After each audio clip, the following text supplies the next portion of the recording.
This is Finn the human.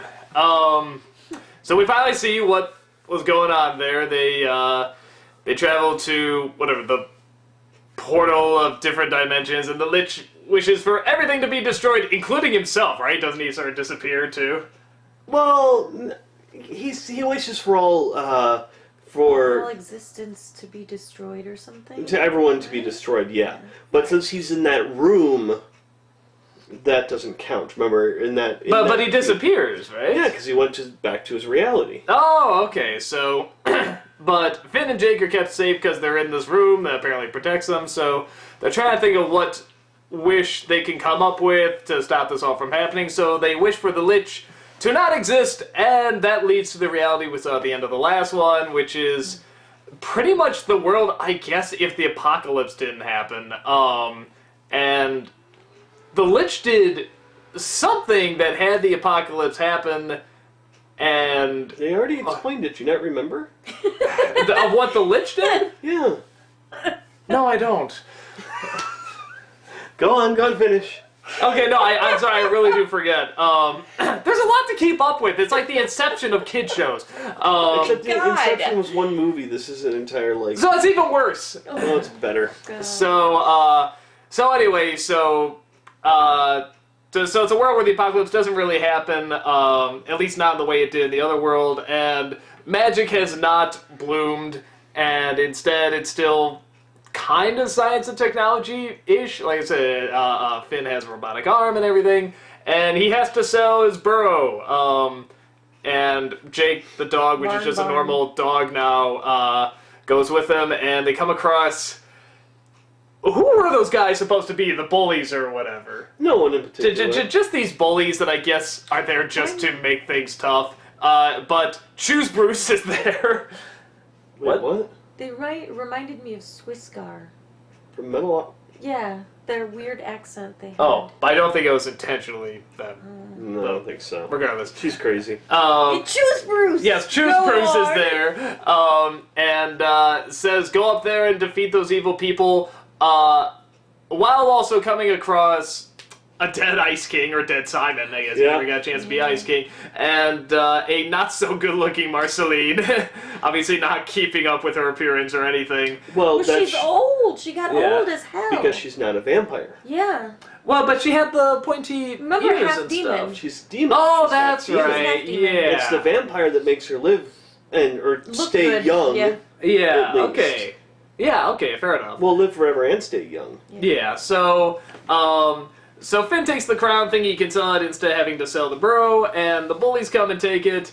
He goes to try and take it back, but they burn the town while he's doing that, so then he tries to go home, but they're burning the house with his parents still inside. And how did I even get here? How did I even get here, bro? Or son? That was it. How did I even get here, son? Which, that was the funniest line. And I love it because they're all standing in the window, and it looks just like a little picture. Yeah, they're even holding the kid, and it's like, they're just like, oh!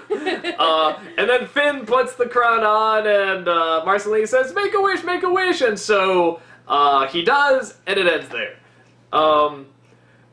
Honestly, I thought this one would be better. I love parallel dimension stuff. I love seeing what different characters look like and where they're at and what, like the Fiona and Cake. I love that one. I wanted to see what everybody looked like. I found this world very boring, and I sort of found like, okay, just sort of general bullies, and the backstory was interesting, though again, clearly I didn't follow all of it, because I forgot what happens with the Lich. You know, it's neat to see a different sort of point of view, and yeah, a world where it's like, I do like that lesson where you think, well yeah, this will obviously fix everything if this one person never existed, but you think about what an impact, even if it is a bad one, that can still have. I mean, it can still have a good impact. It can still change things, whether it be for better or worse. You know, sort of the causality stuff. You know, I like those ideas. I like the stuff where even the tiniest thing can have a huge impact. But yeah, I couldn't get into the world. I couldn't get into most of the characters in it. Yeah, with the exception of Simon yelling at Marceline, which is pretty funny. Or whatever, if she's even really hearing it. And then the Choose Bruce And then the bully is saying, "How did I even get here, son? Like, I didn't laugh that much. I wasn't, with the exception of the flashback, I wasn't that drawn in, and yeah, now I'm just curious what the next one is, you know, like, okay, well, we had that, I hope the next one's very different from this." So, how about you? I feel like part of it being boring in a sense might have been a little bit on purpose, because this To show would it's not be, like the Candy Kingdom, yeah. this is exactly what it's like without the Lich. I mean, this is what normal life is. They would be normal in a sense, and here you go. This is what happens. You know, again, it's that idea of good and bad, they coexist. Everything kind of has a purpose, whether it's good or not. I mean, you know, it's this weird if A then B plus. So what's the purpose of that? Oh, the purpose is for you to be a dick. Okay, but even with that said, isn't there? I mean, we've all seen stuff where people or scenarios are supposed to be boring, but they're still funny in how boring they are. You know, couldn't they have done something with that? Or I mean, these are really good writers. I mean, these are good people that know all sorts of different kinds of comedy and delivery and stuff, and it's just. If that was really the intention, I think you're kind of right. They don't want it to look as magical or as cool as the Candy Kingdom. But couldn't they kind of make it a little funnier, maybe? I don't think that's it. I think the problem is with us. I think part of the problem is, oh yeah, it's all you. You know what you are? You are us. Never mind. I am. Right. No, part of the problem is with us. You're so used to Finn. You want Finn. You want your Finn. Who is this Finn? I mean, it's interesting because we want to know what this Finn is all about, but really, I want my Finn. And I mean, I think don't that's know. Part of it. The Finn seemed the too. same. Everything else is what seemed different. I mean, Finn seemed fine, you know. I don't know. For me, it was like I want my Finn. Like this Finn is okay, and I'm interested. How the hell did he get that arm? How is this happening? But really, I want my Finn. I want my world back that we had so much time to grow to love and get used to. I don't know. You make sense of it. Oh, I didn't even like this episode. No, I mean... Here I thought you were I'm glad I'm not alone. You guys are so wrong. Yeah, I sort of thought like you were building up to it too. It's just like, oh, okay, good. I'm not alone. If this episode happened in the middle of a season, I think I would have liked it. The fact that it's the season premiere was kind of a kick in the pants. Yeah, it kind of didn't even kick. It didn't even spark me. Like, yeah, this is like what people have been waiting for, like whatever, a year or something to see, and it's kind of like, you know, After the ending of the last episode, after just everything that happened in that last episode, where I was just so like, oh my god, in a sense, how much further can they go? Where can they go with this? They go here. Yeah, it's like it's a good setup. It's a very good setup, but it's a great setup. But then they go here, and intentional or not, to me, a fail is a fail. Yeah. And it's you can take average everyday life, everyday world, every post-apocalyptic or whatever, and still make it interesting. Look at Mad Max or Mad Max Beyond Road Warrior. Beyond Thunderdome, I think. It's No, I don't want to do Thunderdome. Can't we get over? Or can't we get beyond Thunderdome? Sorry, I failed that one. But no, like Road Warrior and Mad Max, that's the future. But and it's post-apocalyptic and all that stuff. But it's barren, but it's still interesting.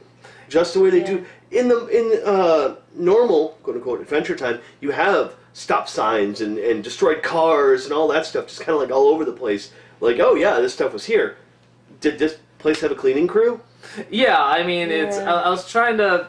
I couldn't get a feel for the world or what it was like. And even you said Road Warrior. I mean, it's like I'm like, are they kind of doing this with a little bit of a medieval touch? Kinda. It was hard for me to get sort of a grasp on it. On that, I really did. Yeah, it did feel a little bit medievally type. You know, peasants and the. You know the. Yeah, it was weird. The land of Oh, God. Junktown. No, now I'm really gonna be bad. Forget if it's ooh or oh. Ooh, okay. But this isn't ooh anymore. Yeah, I mean, but the land of ooh, I mean, like, it sounds so funny to say, the land of ooh. But it definitely had this identity, not that it was just, really happy, goofy, Candy Kingdoms and stuff like that, but that there were different parts, and that it was built on top of this apocalypse. Yeah. You can't really, it's like, even if you don't want to show what was left of the apocalypse, whatever, but where everything sort of evolved from and how we got there and stuff, I mean, it's just sort of, if it is there, it's just not interesting. Yeah. And, It just looked like, since there was no actual apocalypse and all of that stuff, but where's the cars? Where's the debris? The stuff doesn't instantaneously just disappear.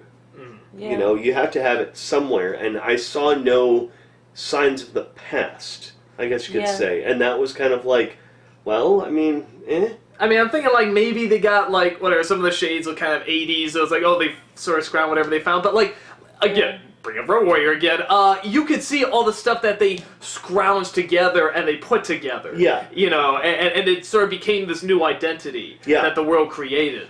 And I was saying to myself, maybe this will be like, whatever, the Christmas episode where it's like the first episode, it's like, okay, I hope it's building to something, and then it's like, holy smokes, what a payoff, that was unbelievable. But it's, I don't know, it's sounding like it isn't, but I'll wait because it isn't to be continued. I'll wait to see, but yeah, I don't know. It had to be quite a good punchline. I don't think anything can match the punchline that they had the the payoff. I'm sorry, the payoff that they had in the Christmas episode. Another thing that bothered me one thing that I did like about it was the whole Simon part. Like, you got to see what happened to Simon and to Marceline if, Simon didn't turn into the Ice King. Yeah. So Marceline does not become a vampire, and she ages normally, in a sense, or normally for a half demon. For a half demon, yeah. And she loses her she shit. looks awful. Which I love that. Yeah, she sort of turns into the new Ice King in a sense. She sort of takes on his shape and stuff, Which is, I never thought about the shape, but you kind of nailed that. Even with the coat she's wearing. Yeah, which very Ice King. I never thought of that. Well, and the other thing I'll even say, actually, I do kind of like, which I was hoping they do more of, like, choose Bruce. It's like, well, if this world didn't exist, choose Goose wouldn't be born or magic or anything, but I like sort of this idea that there's still some patterns that would still somehow get going, and sort of get set into motion. They would just, resulting in certain people still kind of existing, just not exactly, somehow actions would still lead to a person very similar to Choose Goose, coming into existence, I sort of, or even Finn or whatever, so I kind of like that idea, but I felt they didn't touch upon enough. That was one thing that I didn't like, and it's minor, and it's a kid's show, and people can rag on me all they want to. Finn's arm. I love the concept of him having the arm and everything. One, I want to know how it works. It's pretty interesting, and it's a pretty neat concept. The cool thing about Ooh is that anything can happen, and you can kind of make up any kind of excuse of why it happened. Right. This is supposed to seem to be more down to, no pun intended, down to earth, and it's supposed to be more reality-based because there is no magic. So I'm still looking at that mechanical arm, and I'm like, how would that even remotely work? How would it be able to, close and open? And then he just goes like this and takes it off and plugs in a knife, and it's like, but there has to be some connection to make it open and close, and why would Choose Bruce be making this knife to begin with? Well, I actually have, if I'm right, I could be wrong, I have seen some arms that actually, I don't know how they do it, something with nerves where they actually can open. But that's the full thing. That's where it attaches to the arm or to the nub or whatever. Okay, so you see it. Oh yeah, it goes like that. But that's like taking off the hand, I guess. Well, then again, I guess maybe if you take off the hand and there's the same attachment. But even taking that out of it, the arm had virtually no purpose. And I was really like, what happened with that arm? How did he lose the arm? How did this? And it's pretty pointless. He puts a little sword on. He says, "Oh, that feels natural." And even then, Kind of like do anything with it. Kind of like peeing outside. Yeah. Kind of. Kind of. No, I'm pretty much done. The right arm, there is more with it later on. Okay, all right. But at the same time, I completely agree with you at this point in time. It's like there is nothing behind it. It's just, oh, look, this is what's going on. Later on, can we go back to ooh? What? I want to go back to ooh. You're asking like he's the show creator. Like, can you write that, please? No, we are stuck here for about the next 12 episodes. You better be lying. Wow! Please fix it. Please, please. Ooh. God